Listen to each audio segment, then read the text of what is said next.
നമസ്കാരം. വന്ദേ മാതരം ഈ രണ്ട് വാക്കുകൾക്ക് ഇന്ത്യയുടെ സ്വാതന്ത്ര്യ സമര ചരിത്രത്തിൽ ഇത്രയധികം ശക്തി ഉണ്ടായത് എന്തുകൊണ്ടാണ്? ഒരു കവിത എങ്ങനെ ഒരു ദേശീയ മുദ്രാവാക്യമായി മാറി? പിന്നീട് അതേ ഗാനത്തിലെ ചില വരികൾ എന്തുകൊണ്ട് വിവാദമായി? എന്തുകൊണ്ടാണ് 1937 കോൺഗ്രസ് ആദ്യ രണ്ട് പദ്യങ്ങൾ മാത്രം സ്വീകരിച്ചത്? 1950 അതിന് ദേശീയ ഗീതത്തിന്റെ പദവി എങ്ങനെ ലഭിച്ചു?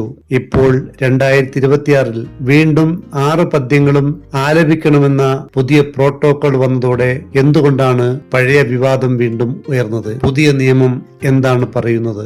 നമുക്ക് പരിശോധിക്കാം. ബംഗാളി കവിയും നോവലിസ്റ്റും പത്രപ്രവർത്തകനുമായിരുന്ന ബങ്കിം ചന്ദ്ര ചാറ്റർജി 1875 നവംബർ 7 ബംഗാൾ ദർശൻ സാഹിത്യ മാസികയിലാണ് വന്ദേ മാതരം എന്ന കവിത ആദ്യം പ്രസിദ്ധീകരിച്ചത്.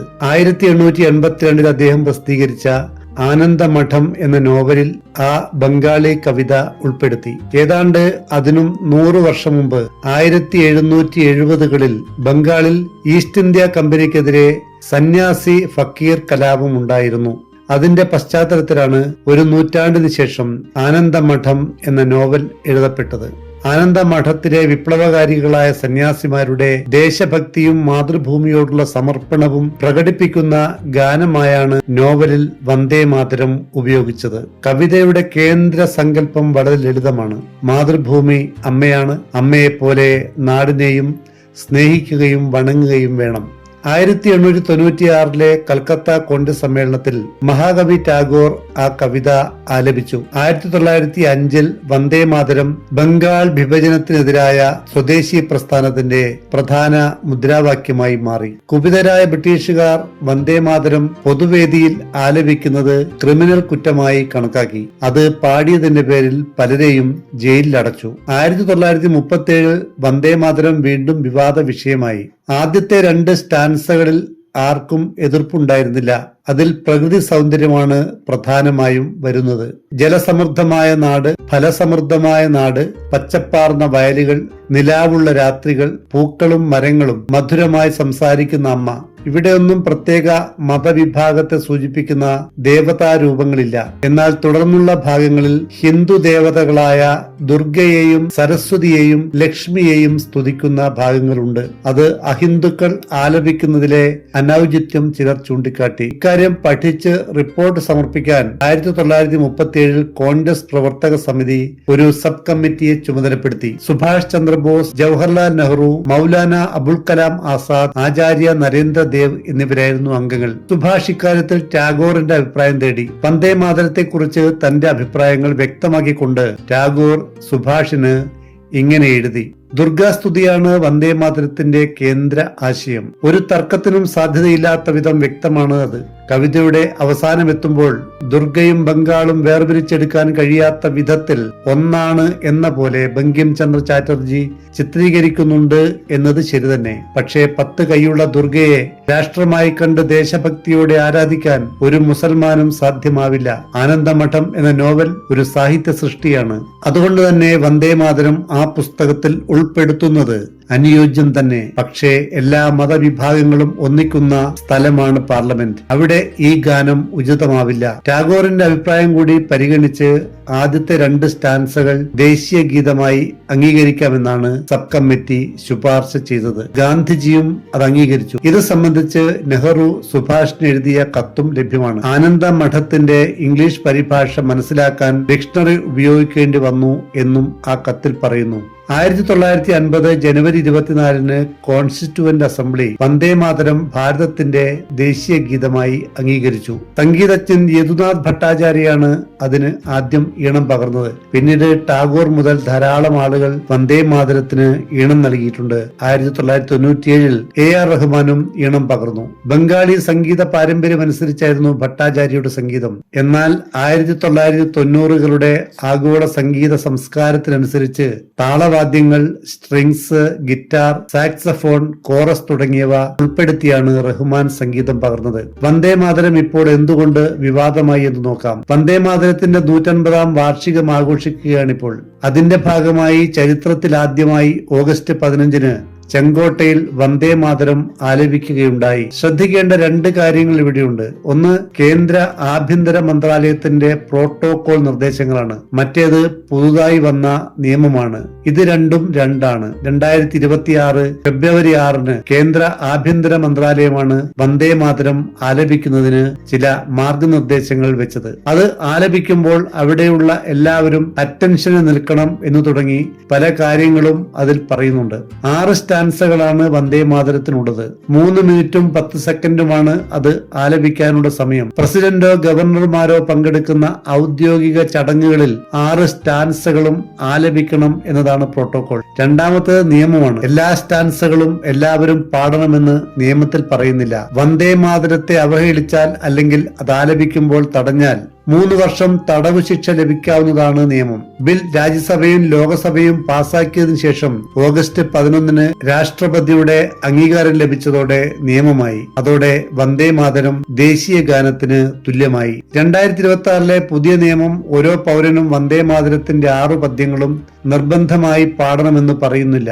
എന്നാൽ കേന്ദ്ര ആഭ്യന്തര മന്ത്രാലയം പുറത്തിറക്കിയ ഔദ്യോഗിക പ്രോട്ടോകോൾ നിർദ്ദിഷ്ട ഔദ്യോഗിക ചടങ്ങുകളിൽ ഉപയോഗിക്കേണ്ട ദേശീയ ഗീതത്തിന്റെ പൂർണ്ണമായ 6 പദ്യങ്ങളുള്ള പതിപ്പും അതിന്റെ ആലാപനവുമായി ബന്ധപ്പെട്ട മര്യാദകൾ നിർദ്ദേശിക്കുന്നു. നമുക്ക് ആദ്യം എന്താണ് ഈ വരികളുടെ അർത്ഥം എന്ന് നോക്കിയിട്ട് മറ്റ് വിശദാംശങ്ങളിലേക്ക് വരാം. വന്ദേ മാതരം സുജലാം സുഫലാം മലയജ ശീതലാം സസ്യശ്യാമളാം മാതരം. നല്ല ജലവും ധാരാളം ഫലങ്ങളുമുള്ളവളും മലയപർവ്വതങ്ങളിൽ നിന്നുള്ള തെന്നൽ കൊണ്ട് തണുത്തവളും പച്ചയായ ധാന്യങ്ങളാൽ ശ്യാമളമായതുമായ അമ്മേ, ഞാൻ അങ്ങയെ വന്ദിക്കുന്നു. ശുഭ്രജ്യോത്സന പുളകിതയാമിനിയും പുല്ല കുസുമിത ദ്രുമതല ശോഭിനിയും വെളുത്ത നിലാവിനാൽ സന്തോഷം നിറഞ്ഞ രാത്രികളുള്ളവളും വിരിഞ്ഞ പൂക്കളും മരങ്ങളും ഇലകളും കൊണ്ട് ശോഭിക്കുന്നവളും സുഹാസിനിയും സുമധുര ഭാഷിണിയും സുഖതാം വരദാം മാതരം. മനോഹരമായി പുഞ്ചിരിക്കുന്നവളും വളരെ മധുരമായി സംസാരിക്കുന്നവളും സുഖവും വരങ്ങളും നൽകുന്നവളുമായ ഹേ മാതാവേ, ഞാൻ അങ്ങയെ വന്ദിക്കുന്നു. കോടി കോടി കണ്ഠ കലകല നിനാദ കരളെ കോടി കോടി ഭുജേ ധൃത കരകരവാളെ കേ ബോലേ മാ തുമി അബലേ ബഹുബലധാരിണീം നമാമി താരിണീം രിപുദളവാരിണീം മാതരം വന്ദേ മാതരം. കോടിക്കണക്കിന് മനുഷ്യരുടെ കണ്ഠങ്ങളിൽ നിന്ന് ഉയർന്നു വരുന്ന ജയഘോഷത്താലും കോടിക്കണക്കിന് കൈകളിൽ ഏന്തിയ മൂർച്ചയേറിയ വാളുകളാലും ശക്തി പ്രാപിച്ചവളെ, അമ്മേ, അങ്ങ് അബലയാണെന്ന് ആരാണ് പറയുന്നത്? മഹാശക്തി ധരിച്ചവളും ദുരന്തങ്ങളിൽ നിന്ന് കരകയറ്റുന്നവളും ശത്രുസംഹാരം ചെയ്യുന്നവളുമായ ഹേ മാതാവേ, ഞാൻ അങ്ങയെ വന്ദിക്കുന്നു. തുമി വിദ്യ തുമി ധർമ്മ തുമി ഹൃദി തുമി മർമ്മ ത്വം ഹി പ്രാണാഹ ശരീരേ ബഹുദേ തുമി മാ ശക്തി ഹൃദയേ തുമി മാ ഭക്തി ത്വമാര ഇ പ്രതിമാ ഗടി മന്ദിരേ മന്ദിരേ വന്ദേ മാതരം. അങ്ങാണ് വിദ്യ, അങ്ങാണ് ധർമ്മം, അങ്ങാണ് ഹൃദയം, അങ്ങാണ് മർമ്മം. ഞങ്ങളുടെ ശരീരത്തിലെ പ്രാണൻ തന്നെ അങ്ങാണ്. ഞങ്ങളുടെ കൈകളിലെ ശക്തി അങ്ങാണ്. ഹൃദയത്തിലെ ഭക്തി അങ്ങാണ്.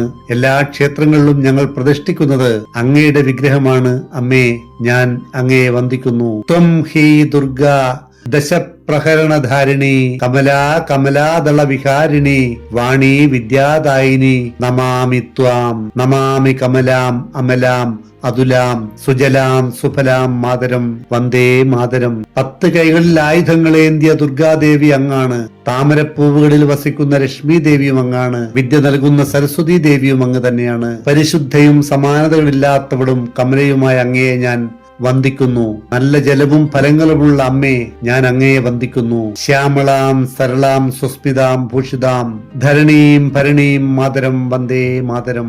ശ്യാമളവർണ്ണയും ലളിത സ്വഭാവമുള്ളവളും സുന്ദരമായ പുഞ്ചിരിയുള്ളവളും സർവാഭരണ വിഭൂഷിതയുമായ ഭൂമിയെ ധരിക്കുന്നവളും പോറ്റുന്നവളുമായ ഹേ മാതാവേ, ഞാൻ അങ്ങയെ വന്ദിക്കുന്നു. ചുരുക്കത്തിൽ വന്ദേ മാതരം എന്ന ഗാനം മാതൃഭൂമിയെ സ്വന്തം അമ്മയായി കണ്ട് അവളുടെ പ്രകൃതി സൗന്ദര്യത്തെയും സമൃദ്ധിയെയും മഹത്വപ്പെടുത്തുന്നതാണ്. പച്ചപ്പാർന്ന വയലുകളും നദികളും കാറ്റും മധുരമുള്ള ഭാഷയും നിറഞ്ഞ ഇന്ത്യയെ കവി സ്നേഹത്തോടെ ഇവിടെ വരച്ചു കാട്ടുന്നു. മാതൃഭൂമിയെ ശക്തി, സമ്പത്ത്, ജ്ഞാനം എന്നിവയുടെ പ്രതീകങ്ങളായ ദേവീരൂപങ്ങളോടും ഉപമിക്കുന്നു. അവളുടെ മക്കൾ ധൈര്യത്തോടെയും ഐക്യത്തോടെയും അവളെ സംരക്ഷിക്കാനും സേവിക്കാനും തയ്യാറാകണമെന്ന ദേശഭക്തിയുടെ സന്ദേശവും ഗാനത്തിലുണ്ട്. ചുരുക്കത്തിൽ സ്വന്തം നാടിനോടുള്ള സ്നേഹവും ഭക്തിയും സമർപ്പണവുമാണ് വന്ദേ മാതരം മുന്നോട്ട് വെക്കുന്ന പ്രധാന ആശയം. 20ാം നൂറ്റാണ്ടിന്റെ തുടക്കത്തിൽ വന്ദേ മാതരം ഒരു പാട്ടായി മാത്രം നിന്നില്ല എന്നതാണ് വസ്തുത. അത് ഒരു രാഷ്ട്രീയ മുദ്രാവാക്യമായി മാറി. ഒരു വ്യക്തി വന്ദേ മാതരം എന്ന് വിളിക്കുമ്പോൾ അതിന്റെ പിന്നിൽ ബ്രിട്ടീഷ് ഭരണത്തോടുള്ള എതിർപ്പ്,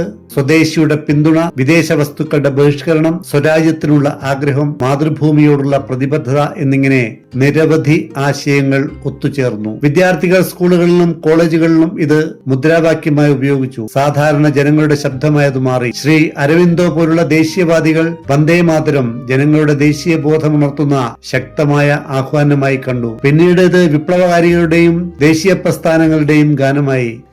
2 സ്റ്റാൻസകൾ പാടിയാൽ മതി എന്നതിനു പകരം മുഴുവൻ പാടണം എന്ന നിർബന്ധമാണ് ഇപ്പോൾ വിവാദങ്ങൾക്ക് കാരണം.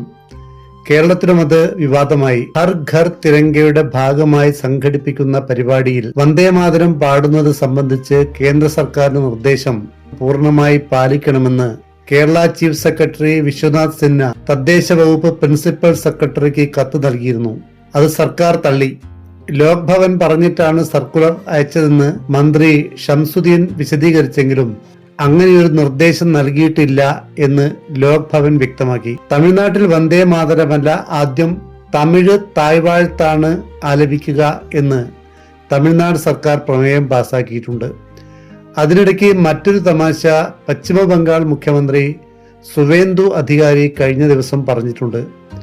അതായത് ബംഗാളിൽ ജീവിക്കണമെങ്കിൽ വന്ദേ മാതരം പാടണം, പക്ഷേ അതിനൊന്നും നിലവിൽ രാജ്യത്ത് വകുപ്പില്ല, നിയമമില്ല. ചുരുക്കത്തിൽ 2 കാര്യങ്ങൾ വ്യക്തമാക്കാം.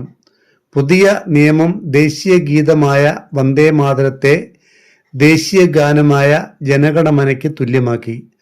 അതുകൊണ്ട് ദേശീയ ഗീതം ആലപിക്കുമ്പോൾ തടയുകയോ പരിഹസിക്കുകയോ ചെയ്താൽ 3 വർഷം തടവും പിഴയും ലഭിക്കും.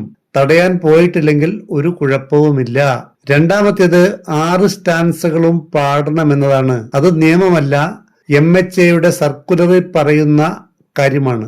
അതോടൊപ്പം തന്നെ വേറെ ചില കാര്യങ്ങളും സർക്കുലർ പറയുന്നുണ്ട്. അവ ഇവയാണ്: രാഷ്ട്രപതിയുടെയും ഗവർണർമാരുടെയും ഔദ്യോഗിക ചടങ്ങുകളിൽ തുടക്കത്തിലും ഒടുക്കത്തിലും വന്ദേ മാതരവും ജനഗണമനയും മുഴുവനായി ആലപിക്കണം. ഇവ ആലപിക്കുമ്പോൾ ഉച്ചാരണം, ഭാഷാശുദ്ധി, വരികൾ എന്നിവ കൃത്യമായിരിക്കണം. ഇവ ന്യൂസ് റീൽ, ഡോക്യുമെന്ററി എന്നിവയുടെ ഭാഗമായി വന്നാൽ എഴുന്നേൽക്കേണ്ടതില്ല. ഇത് കേന്ദ്ര ആഭ്യന്തര വകുപ്പിന്റെ ഒരു സർക്കുലറാണ്. 6 പദ്യങ്ങളും പാടിയില്ലെങ്കിൽ കേസെടുക്കാനും ശിക്ഷിക്കാനും പറ്റില്ല. വിവിധ മതവിഭാഗങ്ങൾ ജീവിക്കുന്ന ഒരു ജനാധിപത്യ രാജ്യത്ത് തീവ്ര ദേശീയത അടിച്ചേൽപ്പിക്കുന്നത് ഒട്ടും ഭൂഷണമല്ല എന്ന് പറയാതിരിക്കാൻ വയ്യ. അപ്പോൾ കാര്യങ്ങൾ വ്യക്തമാണല്ലോ. സംശയമുണ്ടെങ്കിൽ കമന്റിൽ എഴുതുമല്ലോ. ചാനൽ സബ്സ്ക്രൈബ് ചെയ്യാൻ മറക്കല്ലേ. ലൈക്കുകളും പ്രതീക്ഷിക്കുന്നു. നന്ദി.